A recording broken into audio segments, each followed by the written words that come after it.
ዓለም ላይ ምርጥ ከሆኑ ሀገራት ለኔ ማለት ነው እንደ ኢንዶኔዥያ አይነት እኔ እንጃ ትንሽ ሀገር ነው ማገኘው ማለት ነው። ለምሳላችሁ ሌላው ሀገር ላይ ሌላው ዓለም ላይ ማለት ነው ለመዋጋት በጣም በቃ አጥጋቢ ምክንያት የሆኑ ነገሮች እዛ ግን አጥጋቢ ምክንያት አልሆኑም ማለት ነው። እንዴት መሰላችሁ? ሌላው ዓለም ላይ በቋንቋ ይዋጋል፣ በአቀማመጥ በአሰፋፈር ይዋጋል፣ በእምነት ይዋጋሉ። ግን እነሱ ጋር ምንድነው አስቡት ከ700 በላይ ቋንቋ አላቸው፣ ቋንቋ ብቻ ማለት ነው። ደሴቶች ደግሞ አሉ፣ በሺዎች የሚቆጠሩ ደሴቶች አሉ። አብዛኞቹ ላይ ሰው ይኖርባቸዋል። እኔ ደሴት አይደለህም እዛ ደሴት አይደለህም የኔ ቋንቋ አታወራም የኔን ቋንቋ አታወራም ያንተን ቋንቋ አላወራም በሚል መዋጋት ይችሉ ነበር።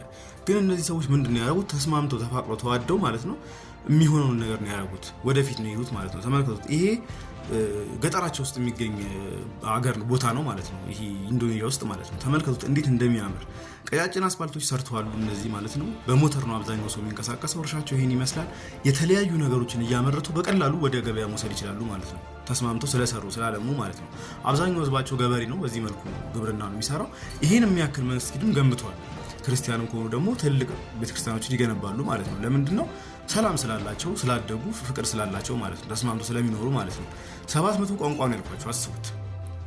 በዛ ላይ ደሴቶቻቸውም የተለያየ ቦታ ላይ ነው ያሉት። ግን እነዛ ሁሉ ህዝቦች ተስማምተው ተዋደው ተፋቅረው እንደዚህ ያሰምረው ጽድት ብሎ ይኖራሉ ማለት ነው። የገጠር ሰው እንደ ገጠሪነቱ ተከብሮ ተወዶ መብቱ ተከብሮለት ይኖራል።